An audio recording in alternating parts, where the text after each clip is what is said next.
पाटवडी, यालाच थापीवडी असंही म्हणतात. पितृपक्षात आवर्जून केला जाणारा हा एक पदार्थ आहे. नमस्कार, स्वागत आहे तुमचं मराठी अन्नपूर्णामध्ये. तर यासाठी लागणारं साहित्य बघून घेऊ.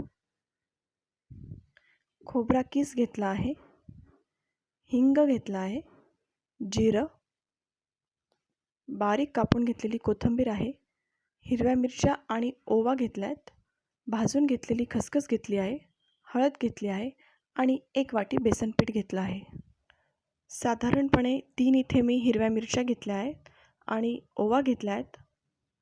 मिरचीचं प्रमाण तुम्ही तुमच्या आवडीनुसार कमी जास्त करू शकतात. आता आपण याचं वाटण करून घेणार आहोत. 2 ते 3 चमचे तेलात जिरं टाकून घेतले आहे. जिरं छान फुललं की यामध्ये आपण करून घेतलेले वाटण टाकून घ्यायचं आहे.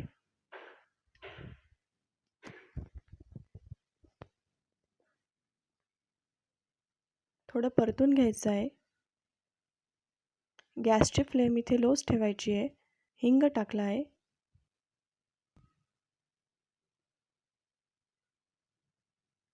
हळद टाकून घ्यायची आहे. साधारणपणे अर्धा चमचा मी इथे हळद टाकली आहे. परत छान मिक्स करून घ्यायचं आहे.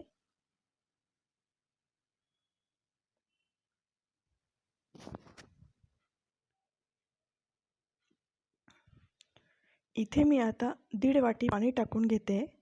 ज्या वाटीने आपण बेसन पीठ मोजून घेतले होते त्याच वाटीने इथे पाणी टाकून घ्यायचे आहे.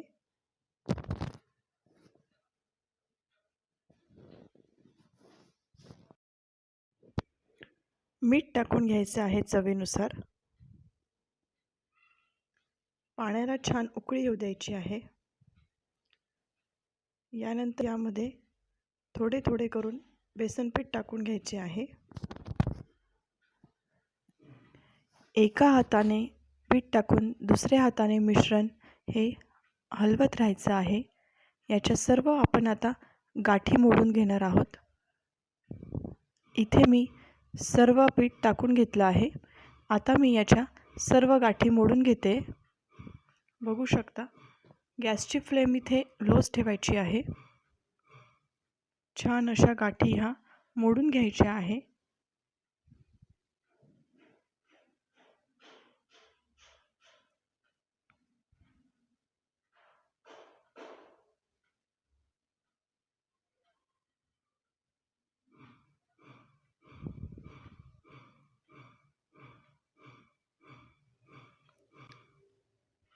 आता हे मिश्रण आपण 5 ते 10 मिनटं शिजू द्यायचं आहे.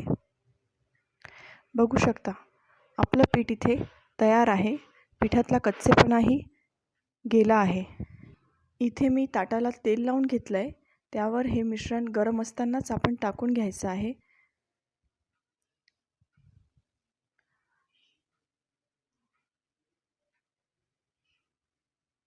गरम असतानाच हे पीठ आता थापून घ्यायचं आहे. हाताला मी इथे तेल लावून घेतलं होतं आणि अशा पद्धतीने थापून घेते आहे. थोडंसं तुम्ही हवं तर पाण्याचा हातही लावू शकतात. अशा पद्धतीने ताटावर सर्व मिश्रण पसरवून घ्यायचं आहे. बघू शकता, इथे मी सर्व मिश्रण पसरवून घेतलं आहे. आता मी यावर भाजून घेतलेली खसखस टाकली आहे.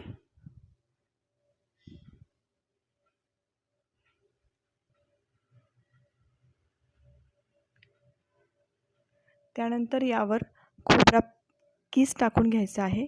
इथे सुका खोबऱ्याचाच वापर केला आहे मी. तुमच्या आवडीनुसार खोबऱ्याचा किस तुम्ही टाकून घ्यायचा आहे.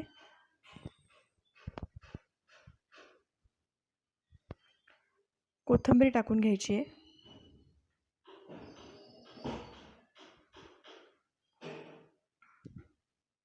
आणि हलक्या हाताने हे प्रेस करून घ्यायचं आहे. आता याच्या आपण वड्या पाडून घ्यायच्या आहेत. इथे मी सर्व वड्या ह्या कापून घेतल्या आहेत.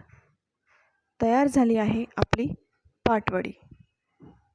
बघू शकता तुम्ही इथे किती मस्त झाली आहे ही पाटवडी. तुम्ही ही रेसिपी घरी नक्की ट्राय करा.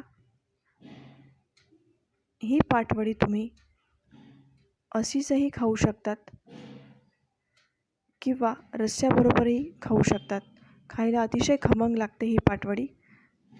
तुम्हाला जर ही रेसिपी आवडली असेल तर व्हिडिओला लाईक करा, शेअर करा आणि चॅनलला सबस्क्राईब करा. भेटू आपण पुढच्या रेसिपीमध्ये. तोपर्यंत धन्यवाद.